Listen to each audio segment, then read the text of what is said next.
धियो यो नः प्रचोदयात्।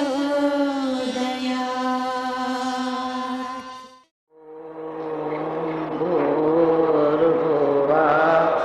स्वः तत्सवितुर्वरेण्यं भर्गो देवस्य धीमहि धियो यो नः प्रचोदयात्। आज आपकी विदाई हो रही है, और जब विदाई किसी अच्छे कार्य के लिए होती है, नौजवान जब समर में जाता है तो उसकी माता और उसकी बहन उसकी सफलता के लिए तिलक करके भेजती है कि हमारा ये बेटा, हमारा ये भाई उस अच्छे उद्देश्य के लिए जा रहा है जो बिरले ही कदम उठाते हैं। उसकी शुभकामनाओं के लिए माँ तिलक करके भेजती है और उसकी बहन उसको तिलक करके अर्थात शुभकामनाओं सहित उसको भेजती है। बेटे, आप लोगों को आज तिलक करते हुए आपको विदा करेंगे। किस उद्देश्य के लिए, किस लक्ष्य के लिए, काय के लिए आप जा रहे हैं, ये भली प्रकार आप समझ लीजिए। आपको एक ही उद्देश्य के लिए भेजा जा रहा है, वो है जनसंपर्क। वो है जनसंपर्क, जो कि 2 साल से लगभग 2 साल ही समझ लीजिए, 1.5 साल से ज़्यादा हो रही है। अपने उत्तरदायित्व को आप लोगों के कंधे पर डालते हुए उन्होंने वो ये उम्मीद की है, गुरुजी ने क्या उम्मीद की है कि जो जनसंपर्क हम यहाँ करते थे, आते थे व्यक्ति, उससे भी कहीं अधिक हम इन बच्चों को बल देंगे, सामर्थ्य देंगे, ताकि ये सफल हो सके। आपको जनसंपर्क के लिए भेजा जा रहा है। आप ये मन समझना कि आप कोई मौज करने जा रहे हैं, 2 महीने समय देंगे फिर अपने अपने घर चले जाएंगे। नहीं बेटे, ऐसा नहीं हो सकता। आपको अब तो ये जीवन भर इसी गति से चलना होगा, उसी उत्साह से चलना होगा, जैसा कि आप इस समय जो आपकी स्थिति, मन स्थिति है, उसको आपको गतिशील रखना है, आगे बढ़ाना है। ये नहीं कि आज हम में बड़ा उबाल है, फिर वो ठंडा हो गया, पानी का बबूला आया और चला गया, आया और चला गया। इससे तो आपकी भी बेइज्जती और हमारी भी बेइज्जती है। कदम उठाया है तो शूरवीरों की तरीके से, संतों की तरीके से आगे बढ़ता ही रहना चाहिए। ब्रेक लगाया सो लगाया, फिर मुड़ के क्या देखना, मुड़ के क्या देखना है बेटे। जिस भगवान ने जो उद्यान बनाया है उसी का वही रखवाली भी है, वही रखवाली भी है। कुछ बिगड़ने वाला नहीं है, और बिगड़ता है तो इंसान के बूते को संभलता भी नहीं है, संभलता भी नहीं है। जो उद्यान का जो रखवाला है वो देखेगा, वो संभालेगा। आपका जो मनुष्य जीवन है, जिसके लिए कि भगवान ने आपको भेजा है, और जिस मिट्टी ने आपको गढ़ा है, और जिस सत्ता ने आपको बनाया है, संभाला है, किस उद्देश्य के लिए, किस लक्ष्य के लिए? एक ही लक्ष्य कि ये मानव के रूप में जो भगवान है, फूल कहाँ समर्पित होता है? फूल होता है भगवान के लिए, भगवान के चरणों में। कौन सा? खिला हुआ फूल, मुस्कुराता हुआ फूल, सुगंधी फूल जब जहाँ बगीचा होता है और बगीचे में सुगंधी का पेड़ होता है, चंदन का, तो बाकी की जो झाड़ियाँ हैं वो भी सुगंधित हो जाती हैं। चाहे वो किसकी है, पता नहीं किसकी है, लेकिन वो सुगंधित हो जाती हैं। और फूल भगवान के चरणों पर चढ़ाया जाता है और भगवान के गले में माला पहनाई जाती है। काय की, फूल की, कांटे की? अरे नहीं बेटे, भगवान कांटा पसंद नहीं करता। भगवान करता है वो फूल जैसा जीवन, हल्का फुल्का, प्रसन्नता भरा, और जिधर को जाए उधर ही को उसकी खुशबू फैलती हुई चली जाए, और उस खुशबू का लाभ जिसका कि मैं संकेत अभी कर रही थी, झाड़ियों के रूप में, पौधों के रूप में उनको मिलना चाहिए। अर्थात समाज को, राष्ट्र को, विश्व को वो खुशबू मिलनी चाहिए जिसके के लिए आपको भेजा जा रहा है। आप ये समझते हैं कि आपकी स्वयं की इसमें मेहनत लगी है क्या? आपकी नहीं बेटे, ये बनाने वाले की मेहनत लगी है, जिसने की गहरा गोता लगा करके आपको उस दलदल में से निकाला है, और निकाल करके आपको आज इस स्थिति में खड़ा कर दिया है कि जिधर को आप जाएं उधर को लोग आपकी भगत करें, आपकी बात सुने। इसको आप भूलना मत। ऐसा न हो कहीं मेरे बच्चों में कोई घुन का कीड़ा लग जाए। मैं नहीं चाहती कि मेरे बच्चों में कहीं कोई अहंकार का पुट आ जाए। बेटे, अहंकार का आता हो तो यहीं डाल डालना, कहीं मैं मत करना। मैं नहीं है। आपको जिस काम के लिए भेजा जा रहा है बस वही आपका लक्ष्य होना चाहिए, जो कि आप अपने घर से जब चले थे, जो भावनाएं लेके चले थे, वो आपको उन भावनाओं का निर्वाह करना है। कहीं ऐसा न हो जाए जैसे कहीं कहीं हो जाता है, मैं बदल जाता है। मैं क्यों बदल गया जी? क्या बात हो गई? अरे मैं तो उन्होंने भी नहीं कभी कि आपके अंदर मैं कैसे आ गई? मैं को डालिए। आप विशुद्ध स्वयं सेवक हैं, और आपको जो भेजा जा रहा है, आपको सहयोगियों के रूप में भेजा जा रहा है, और उसके लिए भेजा जा रहा है जो अभी जोड़ा है कि 24 लक्ष्य का पुरुषाण।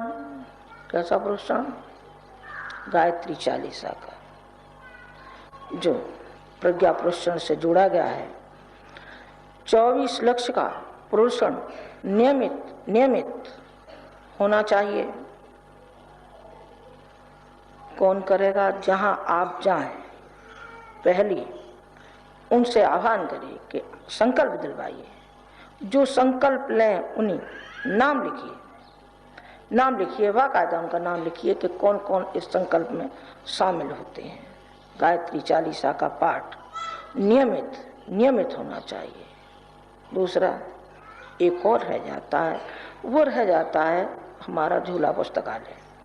झूला पुस्तकालय के लिए आप जोर दीजिए। आप ये क्या कह रही हैं?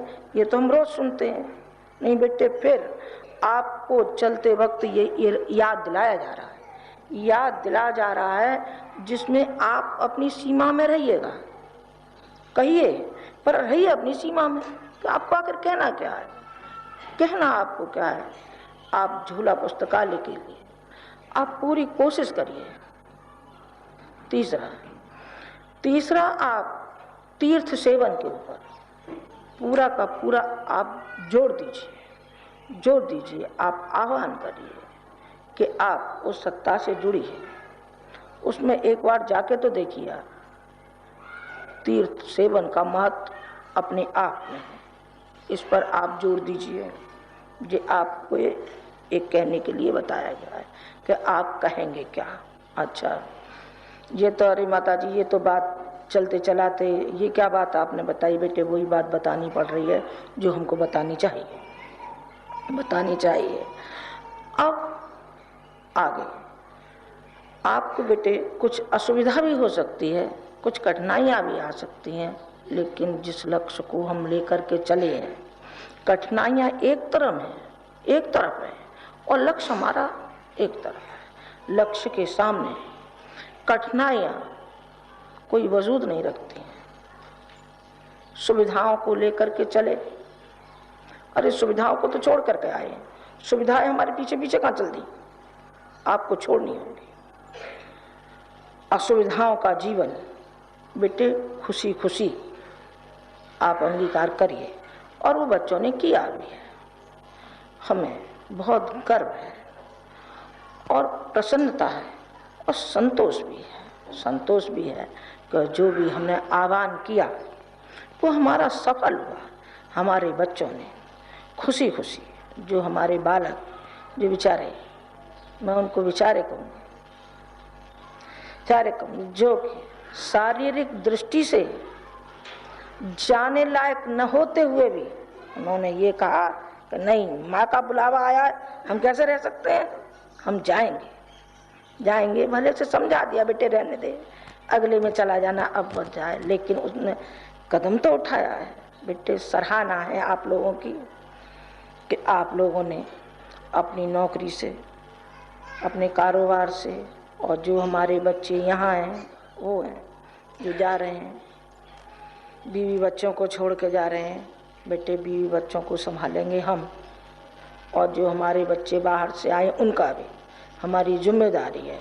हम भगवान तो नहीं हैं, पर हम अपना फर्ज और कर्तव्य भली प्रकार समझते हैं।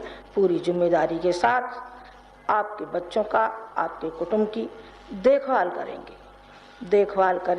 आप तो निर्भीक, बगैर कामना के आप जाइए, चिंता रहित आप जाइए। कहीं आपके दिमाग में कोई चिंता रही तो मैं समझती हूँ 1 महीना काटना मुश्किल पड़ जाएगा। 1 महीना काटना मुश्किल पड़ जाएगा।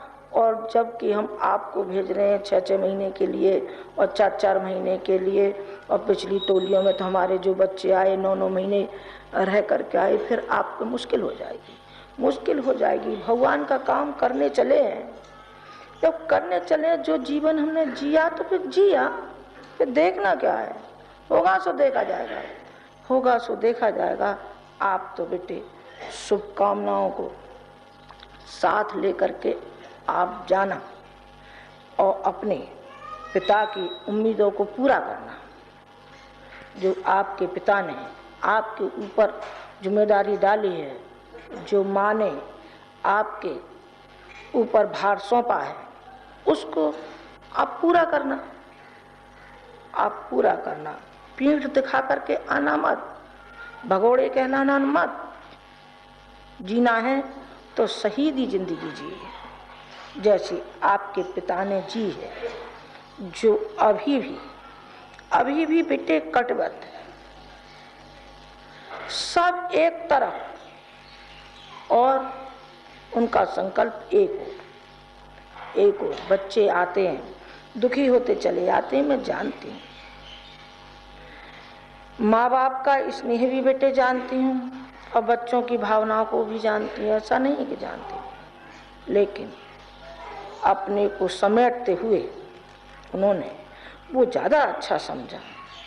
संग्रहित सूरज की किरणें होती हैं, और शीशा जब होता है, और शीशा को आप रख लीजिए, जब उसकी किरणें सीधी उसके ऊपर पड़ती हैं तो शीशा खिल जाता है, टूट जाता है। क्योंकि शक्ति की जो जरूरत है, और बेटे शक्ति का जो प्रभाव है वो अपने आप में है।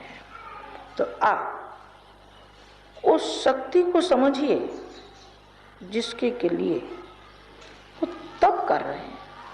आप ऐसा मत समझिए, अरे गुरुजी तो अब रिटायरमेंट में आ गए, 75 साल के हो गए, मौज में बैठे हैं। अरे बेटे मौज, तुझे मौज दिख रही है, और उनके अंतःकरण में कैसी पीड़ा और कैसी आग पैदा हो रही है ये नहीं समझता। ये क्यों नहीं तूने समझा? ये क्यों नहीं समझा कि उनके अंदर वो ज्वाला धधक रही है बेटे, और वो पीड़ा उत्पन्न हो रही है, जिसमें उस पीड़ा में भागीदार बनाने के लिए आप लोगों को यहाँ बुलाया, और उस पीड़ा को जन जन तक पहुँचाने के लिए आपको माइक का काम करना होगा, आपको बल्बों का काम करना होगा, आपको तारागणों की तरीके से काम करना होगा। सूरज प्रकाश फैलाता रहेगा, चांद शीतलता देता रहेगा, लेकिन तारों का अपनी जगह पर है। आप तारों की तरीके से रास्ता बताइए, आप टॉर्च की बल्ब की तरीके से तो आप जल ही सकते हैं, और जलने का आपने प्रयास भी किया है। तो बेटे हमको विश्वास है टॉर्च अपनी काम करेगी और सेल अपना काम करेगा, शक्ति अपना काम करेगी, पावर हाउस अपना काम करेगा, बल्ब अपना काम करेगा। आप बल्ब ही नहीं है, आप उस पावर हाउस से जुड़े हुए हैं जो आपको करंट देगा। आप उस विश्वास और उस आशा के साथ जाना बेटे, आप जाएंगे, आपको सफलता मिलेगी, और फिर हम आपके साथ हैं। आपको सफलता न मिले ऐसे कैसे हो सकता है? ऐसे नहीं हो सकता। बस उसमें एक ही बात है कि आप अहंकार को एक ओर रखना। आप तो कहना हम तो गुरुजी और माताजी के पोस्टमैन हैं, चिट्ठी लाए हैं, हम तो आवाज के द्वारा पहुंचाने के लिए आए हैं उनके विचार क्या है वो आप तक हम पहुंचाने के लिए आए हैं। देखिए फिर कोई सुनता है कि नहीं सुनता है। किसी भी बच्चे का मनोबल कमजोर नहीं होना चाहिए। ये नहीं हो अरे हमसे तो कुछ आता ही नहीं है, कुछ नहीं आता। कौन कहता है आपको नहीं आता? हम जब वादा करते हैं कि आता है तो फिर आपका क्यों पड़ता है मनोबल कमजोर? मनोबल कमजोर करिए मत। जो भी आपको कहना है निर्भीकता पूर्वक प्रतिपादन करिए, कहिए, पर रहिए अपनी सीमा में और अपने दायरे में आप रहिए। तो आज का कैसा ये खुशी का दिन है, प्रसन्नता का दिन है बेटे। आज आप लोग विदा हो रहे हैं, एक माँ से विदा हो रहे हैं, बहन से विदा हो रहे हैं, पिता से विदा हो रहे हैं। बेटे पिता और माता ये तो आपके साथ जा रहे हैं, आप अकेले कहाँ जाइएगा? बगैर माँ का बच्चा अनाथ जैसे कहाँ रहेगा? नहीं, ये साथ ही जाएंगे आपके। आप हर पल और हर क्षण आप यही अनुभव करेंगे कि गुरुजी की धारा आ रही है और माँ का आंचल लहराता हुआ हमारे ऊपर छाया हुआ है। आप अकेले कहाँ जा रहे हैं? आपके दुख कष्टों में, आपकी परेशानियों में भागीदार हम हैं। आपको कोई कष्ट महा अनुभव होगा बेटे, और हमारे दिल में यहाँ बैठे होगा, और हम आपकी छाया करते रहेंगे, अपने बच्चों को छाती से लगाए रहेंगे उस मुर्गी की तरीके से जो अपने अंडों को सेती रहती है, उसको गर्मी देती रहती है। कहीं मेरे अंडों को कोई छेड़ न जाए, मेरे अंडों को कहीं कोई दुखा न जाए, कोई चोंच नहीं मार जाए। वो बार बार मुर्गी अपने अंडों पर ध्यान रखती है, पक्षी अपने घोंसले पर ध्यान रखता है और देखता रहता है। कौन? पिता। पिता देखता रहता है कोई बच्चा मेरा कमजोर तो नहीं पड़ रहा। कमजोर पड़ रहा है तो उसको बार बार चेतना देता है, प्रेरणा देता है और कहता है नहीं, घबराने की जरूरत नहीं है, घबराने की जरूरत नहीं है, हम हैं आपके साथ, आपके साथ हैं बेटे। आप समर में विजेता बने, ये हमारी ख्वाहिश है, ये हमारी तमन्ना है। माता पिता की कामना होती है बच्चों के लिए कि हमारे बच्चे श्रेष्ठ बने, योग्यता प्राप्त करें, हासिल करें, विद्या हासिल करें। प्रत्येक माता पिता की है, लेकिन ये जो माता पिता है उस विद्या से, उस योग्यता से भी ज्यादा जो आपके अंदर खाद पानी के रूप में देना चाहते हैं और जो आपको दे रहे हैं वो बेटे सर्वश्रेष्ठ है, सर्वश्रेष्ठ है। और वो है कि जो जिंदगी में पाया है और जिन परिस्थितियों से गुजरे हैं वही हम देना चाहते हैं और अनुभव कराना चाहते हैं कि आज विश्व की हालत क्या है, कौन संभालेगा, इसमें चेतना कौन भरेगा, इनको दिशा कौन देगा। बेटे वो आपको नुमाइंदे के रूप में आपको हम भेज रहे हैं। निकालिए, अंधकार से निकालिए और उजाले की ओर उनको ले चलिए।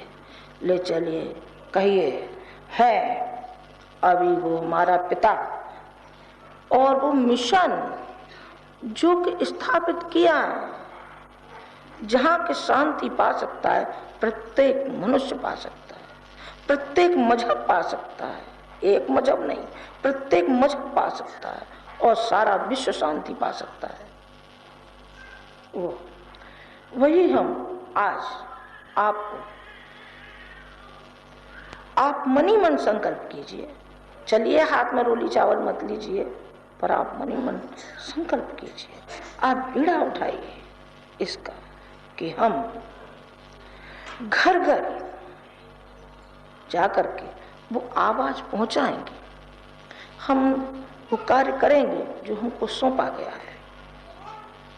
तो हमको उम्मीद है और आशा है कि आप एक सफल विजेता होकर के आप लौटेंगे। फिर क्या करेंगे? फिर घर में नहीं बेटे, फिर आप में चाबी भरेंगे, फिर आप में प्रेरणा देंगे और फिर आपको दौड़ाएंगे। अब तो ये दौड़ने का क्रम शुरू हो गया है, आखिर नहीं है। आखिर तो जब तक जिंदा रहेंगे तब तक नहीं, ये चलता ही रहेगा, ये क्रम वो चलता ही रहना चाहिए। आपको संत जीवन में शामिल किया है, क्योंकि एक संत के बेटे हैं आप, ऋषि के बेटे हैं। और बेटे उसी के आप बने रहिएगा, कहीं उससे हटिएगा मत। हट जाएंगे तो अभी तो कुछ नहीं बिगड़ा है, अभी तो आप प्रसन्नता पूर्वक हट सकते हैं, लेकिन आपने ग्रहण किया है तो फिर ग्रहण ही करते रहना चाहिए।